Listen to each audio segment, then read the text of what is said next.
जैसे हम बहुत सारा देखते हैं even on social media even on the like people saying कि नी रिप्लेसमेंट फेल भी हो सकता है या आपको वापस कराना पड़ता है। चैट जीपीटी से अभी काफ़ी सारी चीज़ें मुश्किल भी हो गई हैं एक्चुअली। चैट जीपीटी पे जो चीज़ें जो फीड है या फिर अगेन अगेन अगेन जो लोग सर्च करते हैं वो उसी को हाँ, रिपीटेडली दिखाता है। अब वो ये पूछते हैं कि सर अगर हम रिप्लेसमेंट करा रहे हैं बट हम कौन सा कराएं, किस टेक्निक से हाँ। कराएं, कौन से इम्प्लांट्स यूज़ करें। फिर हमने उससे 4 साल बाद कांटेक्ट किया तो पता लगा कि वो तो उनको हार्ट अटैक आ। तो मैंने उन माता जी को ऐसे दवाई लिख के दे दी कि आप ये मेडिसिन ले लो और इनसे आपके पेन में रिलीफ मिल जाएगा। तो वो खड़े होके बोले कि साहब मैं पेन गोली लेने नहीं आई हूँ, मैं ऑपरेशन करवाने आई हूँ।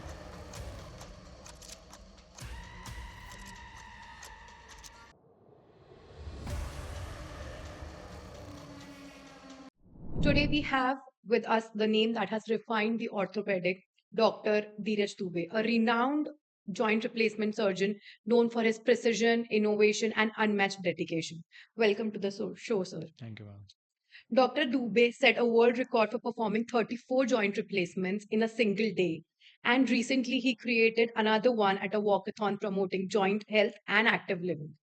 From transforming lives in OT to inspiring movements beyond it. His journey has been truly inspiring to all of us. Sir जो अभी रिसेंटली वॉकाथॉन में वर्ल्ड रिकॉर्ड क्रिएट हुआ था उसके बारे में आप क्या कहना चाहेंगे and how was your experience through out that event.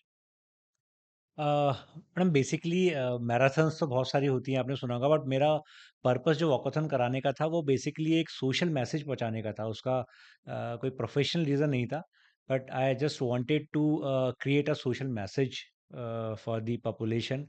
वो उन लोगों के लिए था क्योंकि उस वॉकाथन में स्पेशली सिर्फ वही लोग वॉक कर रहे थे या रन कर रहे थे जिनका जॉइंट रिप्लेसमेंट हो चुका है। एंड जॉइंट रिप्लेसमेंट लोगों की नज़र में आज भी एक बहुत बड़ी सर्जरी है। उन्हें ऐसा लगता है कि इसको करने के बाद हम रूटीन लाइफ स्पेंड नहीं कर सकते। सो मेरा उस वॉकथॉन को कराने का पर्पस यही था कि वो लोग जिन लोगों का जॉइंट रिप्लेसमेंट हो चुका है उनको जब बाकी लोग भागते दौड़ते हुए देखेंगे तो एक बहुत बड़ा सोशल बज़ क्रिएट होगा, लोगों में कॉन्फिडेंस आएगा कि नहीं, ऐसा नहीं है। हम अननेसेसरी परेशान हो रहे हैं अपने जॉइंट पेन को लेके। अगर हम इसको ऑपरेट कराते हैं तो इसके बाद भी हम बिल्कुल रूटीन लाइफ को स्पेंड कर सकते हैं। तो that was the main purpose of that walkathon. So you also created a world record over there. What do you have to say on that? Yes, again world record create करने का purpose भी यही था कि एक योगा का एक मुद्रा होता है, वो वहाँ पे उस गैदरिंग से कराया गया था। तो वो एक वर्ल्ड रिकॉर्ड था कि इतने लोगों ने आफ्टर जॉइंट रिप्लेसमेंट एक हम्म। साथ योगा किया कहीं पे। तो वो वर्ल्ड रिकॉर्ड हमने क्रिएट किया था। तो again the purpose was same कि अ, योगा जैसी चीज़ भी आप ऑपरेशन के बाद कर सकते हैं। Congratulations, sir, for that, first of all. Thank you ma'am, thank you. Going forward जैसे हम बहुत सारा देखते हैं even on social media even on the like people saying कि नी रिप्लेसमेंट फेल भी हो सकता है या आपको वापस कराना पड़ता है। इस पे आप क्या बोलना चाहोगे? देखिए, अगर आपकी जॉइंट रिप्लेसमेंट सर्जरी परफेक्टली की गई है, अच्छे एक्सपीरियंस सर्जन से की गई है और अच्छे सेंटर पे करी है, तो उसके फेल होने के चांसेस ऑलमोस्ट ज़ीरो होते हैं, ठीक है? अब फेल का मतलब कई पर्पज़ से निकाला जा सकता है। सपोज़ अगर किन्हीं पेशेंट्स को अनकंट्रोल्ड डायबिटीज़ है, वो अपनी डायबिटीज़ को कंट्रोल करके नहीं रखते, उसे इग्नोर हम्म। करते हैं, इग्नोरेंस करते हैं अपनी मेंटेनेंस को हम्म। जॉइंट्स की, तो ऑब्वियसली उनको इन्फेक्शन होने के चांसेस रहते हैं। अगर पेशेंट्स प्रॉपरली ऐसे रेस्ट्रिक्शंस जो हमने बताए हैं उनको फॉलो नहीं करते तो इम्प्लांट की लाइफ कम होने के चांसेस रहते हैं, बट उसमें भी डरने की बात नहीं है। अगर किसी को इन्फेक्शन हो गया है तो उसका भी ट्रीटमेंट है। अगर किसी का इम्प्लांट जल्दी फेल हो गया है तो उसका भी ट्रीटमेंट है, because with innovative new techniques we are doing more and more revision surgeries also. So उनके रिजल्ट भी बहुत अच्छे हो गए हैं। सो अगर फेल किसी कारण से होता भी है, वैसे चांसेस नहीं होते, बट अगर किसी कारण से फेल होता भी है तो उसको वापस से रिवीजन करके पेशेंट्स को अगेन ठीक किया जा सकता है। क्रैकिंग साउंड्स जो नीज में आती है या फिर जॉइंट्स में आती है, is it like a sign of joint replacement surgery और it's just a myth that people are saying कि cracking sound is very common actually. It depends कि किस एज में वो आ रहा है। सपोज़ अगर क्रैकिंग साउंड आपको यंग एज में आ रहा है, that is normal, that is anatomical, because हमारी मसल्स टेंडन्स होते हैं जो जॉइंट्स पे मूव करते हैं, उनका फ्रिक्शन होता है, उससे वो साउंड आता है। If this sound is painless, उसमें पेन नहीं हो रहा है, then this is normal sound. But अगर ये sound cracking sound with pain है, तो वो चाहे किसी भी एज में हो, यंग एज में हो या फिर ओल्ड एज में हो, उसको आपको डॉक्टर से कंसल्ट करना है। बट हाँ, ऐसा बिल्कुल भी नहीं है कि क्रैकिंग साउंड अगर आ रहा है तो आपको जॉइंट रिप्लेसमेंट कराना पड़ेगा, वो नॉर्मल भी हो सकता है। Because moreover, when we like for example right on chat GPT की या पेन हो रहा है, ये हो रहा है, तो फिर इट यूजुअली कम्स आउट कि it's a joint replacement surgery. So chat GPT से अभी काफ़ी सारी चीज़ें मुश्किल भी हो गई हैं एक्चुअली। चैट जीपीटी पे जो चीज़ें जो फीड है या फिर अगेन अगेन अगेन जो लोग सर्च करते हैं वो उसी को हाँ, रिपीटेडली दिखाता है, बट ऐसा नहीं है, ऐसा नहीं है। राइट। आपको डॉक्टर से कंसल्ट करके ही इसका ट्रीटमेंट लेना है, अदरवाइज आप चैट जीपीटी के चक्कर में रिप्लेसमेंट कराने पहुंच जाएंगे, तो ऐसा नहीं करना है। बेसिक जो इम्प्लांट होता है नी रिप्लेसमेंट का, उसका लाइफ स्पैन क्या होता है, टाइम क्या होता है? अ, यस, अगेन अगर आपकी सर्जरी परफेक्टली बैलेंस तरीके से की गई है तो it will run around 25 to 30 years। Correct, it's good enough. Great, 25 to 30 years वो आराम से रन करता है। ग्रेट। जैसे अभी हमारी मॉडर्न लाइफस्टाइल्स है, बहुत सीडेंटरी लाइफस्टाइल्स है फॉर आईटी पीपल स्पेसिफिकली, तो उनके लिए आप क्या कहना चाहेंगे कि ताकि उनके जॉइंट्स सही सलामत रहे, लॉन्ग रन तक वो चलते रहे, and what suggestions you want to give to them? देखिए बेसिकली तो जो आईटी पर्सन्स होते हैं वो ज़्यादा टाइम रेस्टिंग मोड पे रहते हैं क्योंकि वो बैठ के काम करते हैं, सो जॉइंट्स को तो काम में लेते ही नहीं है, तो उनके जॉइंट्स जल्दी नहीं घिसेंगे। बट इनडायरेक्टली क्योंकि उनकी सिडेंटरी लाइफ स्टाइल है, उनको वेट गेन होने के चांसेस ज़्यादा रहते हैं। अगेन अगर आपकी मोबिलिटी कम रहती है तो आपके बोन में ऑस्टियोपोरोसिस होने के चांस रहते हैं, मतलब बोन की वीकनिंग होने के चांसेस ज़्यादा रहते हैं। ओके, आपकी मसल्स वीक होने के चांस ज़्यादा रहते हैं। अगेन जब आप कोई काम करते हैं कंटिन्यूअस बैठे बैठे तो आप बार बार कॉफ़ी कॉफ़ी इनटेक भी आजकल बहुत ज़्यादा है, that right. Is again a main cause और main reason of this osteoporosis. So ये सब जो एसोसिएटेड फीचर्स फैक्टर्स हैं विथ सेडेंटरी लाइफस्टाइल, ये आपके बोन्स को कहीं न कहीं वीक कर देते हैं, आपके वेट को बढ़ा देते हैं और इनडायरेक्टली वो फिर आपके जॉइंट्स को डैमेज करता है। सो मेरा एडवाइस यही रहेगा कि कंटिन्यूअस एक साथ एक पोजीशन में ना बैठें, बीच में मूव करते रहें, स्ट्रेचिंग करते रहें। कैफ़ीन आप एक लिमिटेड दिन में 1-2 कप आपने ले लिए इट्स ओके, बट अगर आप उससे ज़्यादा मग्स लेते हैं, तो वो आपकी बोन्स को इनडायरेक्टली हार्म पहुँचाता है और इनडायरेक्टली आपके जॉइंट्स को भी डैमेज करता है। जैसे काफी सारे पेशेंट्स होते हैं जो ओवरवेट हैं and then they come for the knee replacement surgery और एनी जॉइंट रिप्लेसमेंट सर्जरी, तो अगर वो वेट लूज करते हैं तो उससे कुछ इम्पैक्ट होता है सर्जरी पे, या फिर इट विल गोना हैपन? देखिए weight is always obesity is always a risk factor for knee arthritis, मतलब अगर किसी का वज़न ज़्यादा है, तो उनको आर्थराइटिस होने के चांसेस ज़्यादा रहते हैं। अगर आप अपना वेट कम कर लेते हैं, तो आपको आपकी आर्थराइटिस तो ठीक नहीं होती बट आपको पेन कम फ़ील होता है, यानी आपको पेन में रिलीफ़ मिलता है। सो ये एडवाइस किया जाता है कि अगर आपको नी में पेन शुरू हो गया है, तो just try to reduce your weight, तो उससे आपको पेन कम रहेगा। अब बात आती है कि अगर ओबीज़ पेशेंट है, तो उनको सर्जरी करनी चाहिए कि नहीं करनी चाहिए? तो वो it all depends on your weight as per your height. BMI जिसे हम बोलते हैं, अगर आपका बीएमआई बहुत ज़्यादा है 35-40 के आसपास है, तो या फिर हम बोलें कि अगर वेट आपका 130 से ऊपर है तो हम फिर उनको पहले बैरेटिक सर्जरी कराने के लिए बोलते हैं। क्योंकि अगर आपका वेट ज़्यादा होगा, बहुत ज़्यादा होगा, तो जो हमारे इम्प्लांट्स हमने नी में यूज़ किए हैं, उनकी लाइफ भी कम होगी। So you may need early revision surgery. So ideally अगर आपका बीएमआई 35 से ऊपर है तो आप पहले हम बैरेटिक सर्जरी की एडवाइस करते हैं, देन फिर गो फॉर सर्जरी। फिर अगर like how much joint replacement surgery these days are done by robots, and what do you like have to say about the robotic surgery? देखिए रोबोट से कोई सर्जरी नहीं की जाती, सर्जरी सर्जन ही करता है। तो these surgeries are basically robotic assisted surgeries, these are not Right, robotic surgeries. Robot कभी सर्जरी परफॉर्म नहीं करता है। और जैसा कि लोगों में एक मन में पिक्चर है कि रोबोट होता है जो 2 हाथ पैर होते हैं, चलता है और वो right, सर्जरी कर right. देगा, ऐसा कुछ नहीं होता है। That is basically a robotic arm. उसमें Okay, कोई फेस नहीं होता रोबोट का, एक मशीन होती है, इसका रोबोटिक आर्म होता है। okay. तो these surgeries are robotic assisted surgeries. Robotic is a new concept जो हम ट्रेडिशनली काफ़ी टाइम से करते आए हैं, जिस सर्जरी की जिस टेक्निक से, जैसे मैं सर्जरी करता हूँ, जो हमारी शैलबी में पेटेंटेड टेक्निक है, ज़ीरो टेक्निक जिससे हम सर्जरी करते हैं, रिजल्ट्स आर वेरी गुड। अभी तक हम बहुत अच्छे रिजल्ट देते आए हैं। बट अब क्योंकि साइंस में इनोवेशन हुआ है, नई नई टेक्नोलॉजीज आई हैं, तो रोबोटिक असिस्टेड हम सर्जरीज कर रहे हैं। रोबोटिक असिस्टेड सर्जरीज में बेनिफिशियल एडवांटेज ये है कि पेशेंट रिकवरी वाइज थोड़ा कंफर्टेबल फील करता है, प्लस उसके जो बोन कट से थोड़े से ज़्यादा प्रेसाइज होते हैं। बट इसके लॉन्ग टर्म्स रिजल्ट्स आने भी बाकी हैं। सो अगर हम वैसे देखें लॉन्जेटिविटी में रिजल्ट्स वाइज, तो देयर इज़ नो डिफरेंस। सिर्फ इनिशियल रिकवरी जो पेशेंट्स की होती है, उसमें पेशेंट थोड़ा पेन फ्री और कंफर्टेबल फील करता है। जैसे काफी सारे जो सीनियर सिटीजन्स होते हैं उनको बहुत ज्यादा डर रहता है कि रोबोटिक सर्जरी में हमारा इधर उधर कुछ मतलब because human precision is always the best या प्रिसिजन या एनीबॉडी वुड से, तो उसमें कोई दिक्कत रहता है या फिर it's the same for both the techniques? देखिए वैसे तो मशीनरीज़ हैं, इनमें कुछ ना कुछ टेक्निकल फॉल्ट्स हो सकते हैं, नो डाउट बिल्कुल हो सकते हैं। बट हाँ, इसमें ऐसा कुछ नहीं है कि अगर उसमें कुछ टेक्निकल फॉल्ट हुआ, तो आपका कुछ सॉफ्ट टिश्यू या स्ट्रक्चर कट जाएगा, क्योंकि उस टाइम हमेशा सर्जन साथ में रहता है। और अगर ऐसा कुछ भी होता है तो फिर हमें उस चीज़ को हम अपने आप लेके मैनुअली परफॉर्म करते हैं। So there is no any risk of like soft tissue injuries और any injuries by robots. If cost wasn't a factor, would every surgeon choose robotic techniques? नहीं, मैं तो पर्सनली ऐसा नहीं मानता, क्योंकि मुझे लगता है कि जिस टेक्नीक से मैं सर्जरी करता आया हूँ, वो बेस्ट है, उससे मैं कर रहा हूँ, रिजल्ट्स दे रहा हूँ। रोबोटिक में थोड़ा-सा ये है कि एक तो हमें पेशेंट के सीटी स्कैन्स वगैरह कराने पड़ते हैं, तो रेडिएशन एक्सपोज़र के चांसेस भी रहते हैं, और रोबोटिक सर्जरी में हमारी जो टेक्नीक है, उससे थोड़ा ज़्यादा टाइम लगता है। तो ऐसा नहीं है कि अगर मैटर नहीं करता, तो हम सारी सर्जरीज़ रोबोटिक से ही करेंगे, ऐसा नहीं है। रोबोटिक सर्जरी मैं पर्सनली, अगर हमसे पेशेंट है पूछता है, तो हम उसको एडवाइस करते हैं। अदरवाइज़ आगे से मैं कभी पेशेंट को ये नहीं बोलता कि आपको रोबोटिक सर्जरी ही करानी है। Okay. Uh, my another question is like related to the robotic surgery only.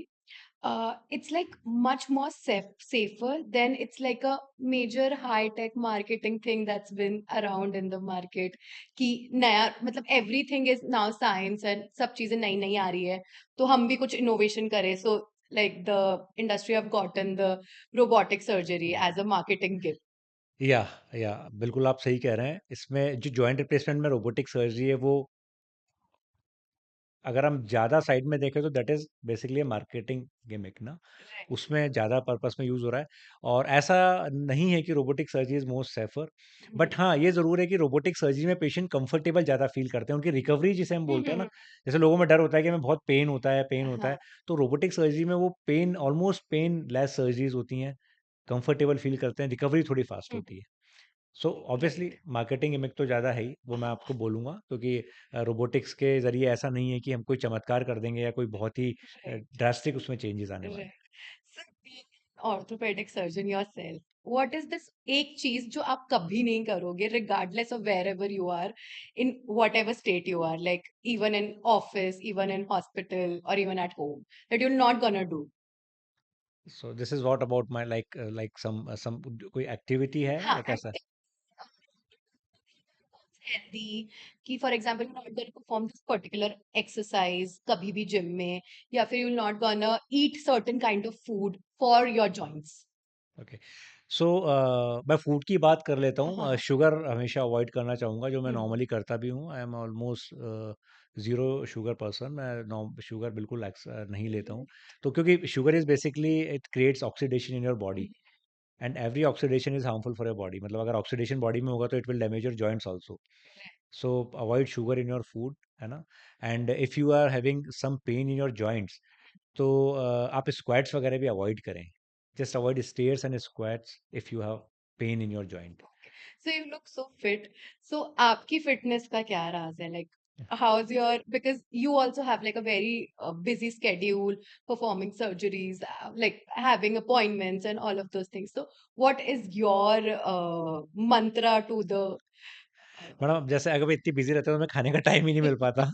तो मेन तो वही मंत्र है। बट देखिए, ऐसा है, मेरा मानना ये है कि अगर आप एक डॉक्टर हैं और आप जब पेशेंट को बोलते हैं कि आपको फिट रहना है, आपको वजन कम करना है, तो अगर आप ही खुद फिट नहीं होंगे, तो पेशेंट सामने बोल सकता है कि सर, आप तो खुद आपका खुद का वजन तो right? कंट्रोल है ही नहीं।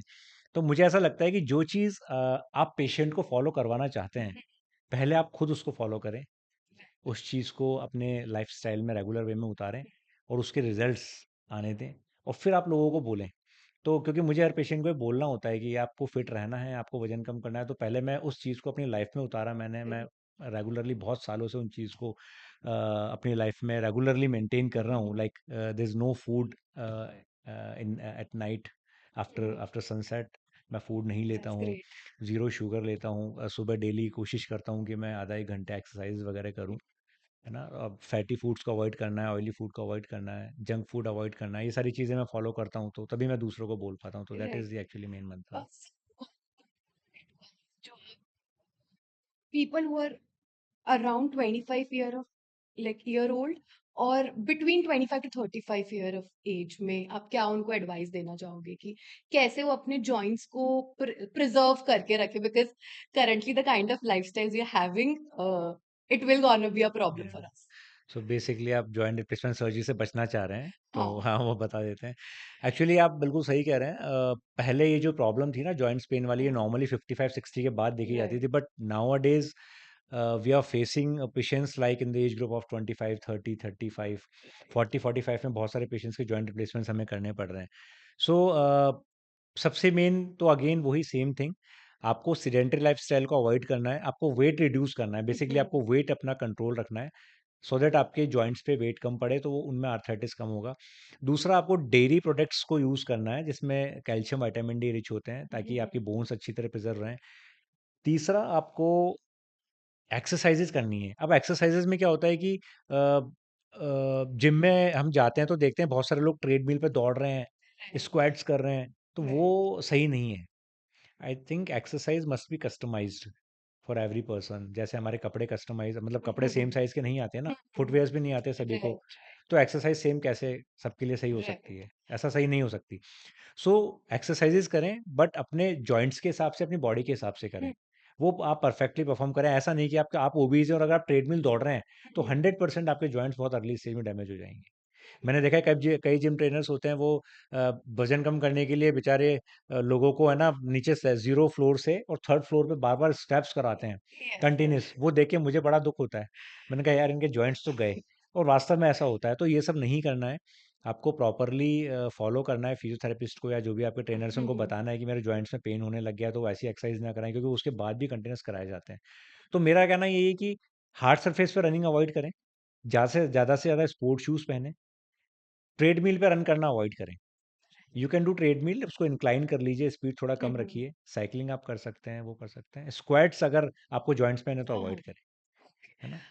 सर, एक ऐसा myth that you would want to bust for people related to joint replacement surgery, कि जैसे बहुत सारे मिथ्स हैं कि अगर आप बहुत जल्दी उम्र में करा लेते हो तो आपके घुटने हुँ, जल्दी, हुँ, हुँ। मतलब वापस आपको रिप्लेसमेंट कराना पड़ेगा, या फिर आप बहुत कैल्शियम खाते हो तो आपके जल्दी हो सकता है यस। रिप्लेसमेंट प्रोटीन की कमी से। बहुत सारे मिथ्स हैं, तो आप एक ऐसा मिथ जो आप बस्ट करना चाहोगे फॉर द व्यूअर्स। देखिए मैम, पहले जब हम इंटरव्यूज़ लेते थे या करते थे ना, तो हम पहले हमें लोगों को ये बताना पड़ता था कि नहीं, जॉइंट रिप्लेसमेंट बहुत अच्छी सर्जरी है, करानी चाहिए। लोगों में बहुत मिथ्स थे। बट अभी आप देखेंगे कि अभी लोग बहुत अवेयर हो गए हैं और बहुत फ्रिक्वेंटली रिप्लेसमेंट सर्जरी करा रहे हैं, बिकॉज़ उनको रिजल्ट्स मिल रहे हैं। क्वालिटी ऑफ लाइफ, अभी लोग अवेयर हो गए हैं अपनी क्वालिटी ऑफ लाइफ के लिए। उनको लगता है कि हम जितना भी जी रहे हैं, क्वालिटी ऑफ लाइफ अच्छी होनी चाहिए। सो अभी हमें लोगों को ये समझाना नहीं पड़ता कि आपको जॉइंट रिप्लेसमेंट कराना है। वो ये पूछते हैं कि सर अगर हम रिप्लेसमेंट करा रहे हैं, बट हम कौन-सा कराएँ, किस टेक्नीक से कराएँ, हाँ। कौन से इम्प्लांट्स यूज़ करें? सो मिथ्स तो यही है लोगों में, जो आप बता रहे थे कि अर्ली एज में करा नहीं कराना चाहिए, लेट एज में नहीं हाँ। कराना चाहिए। देखिए एक बहुत सिंपल सा एग्जांपल है। एक पेशेंट आपके पास आया 45 ईयर की एज में विद सीवियर जॉइंट पेन, वो अपना काम नहीं कर पा रहा है, पर्सनल रूटीन चीज़ें नहीं कर पा रहा है। उसको हमने सर्जरी एडवाइस करी, तो उसने बोला कि सर अभी तो मेरी लाइफ बहुत कम है, मैं सोच रहा हूँ कि मैं 5-6 साल निकाल दूँ, उसके बाद कराऊँ। फिर हमने उससे 4 साल बाद कॉन्टैक्ट किया तो पता लगा कि वो तो उनको हार्ट अटैक आ चुका था, वो चले गए। ओह ठीक है? गॉड। ये मैं जस्ट एक एग्जांपल आपको बता रहा हूँ। राइट। तो इसमें हुआ क्या? वो पेशेंट 45 में आया, चल नहीं पाता था। नहीं चलने के कारण उनके हार्ट में ब्लॉकेजेस डेवलप हुए और उनको हार्ट अटैक हो गया और वो चले गए। अगर यही पेशेंट 40 इयर्स की एज में अपनी सर्जरी करा लेते, रोज़ 5-10 किलोमीटर चलते आराम से, एक्सरसाइज़ेज़ करते, तो शायद उनके हार्ट में ब्लॉकेजेस नहीं आते और वो बहुत लंबा जी सकते थे। है ना? तो ये एक एग्ज़ाम्पल मैंने आपको दिया है कि लोग कैसे इसको ये सोचते हैं कि अभी हमारी एज यंग है, अभी हम नहीं करा, पता लगा एज का किसी को पता ही नहीं है ना मैम।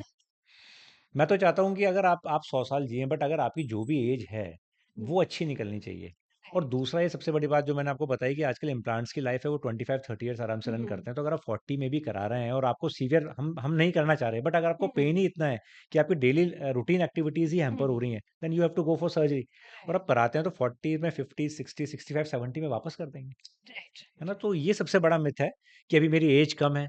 बड़ा एज वाले बोलते हैं कि अभी हमारी एज बहुत हो गई, अब तो बचा ही कितना टाइम है। तो फिर सर्जरी करवाएगा कौन?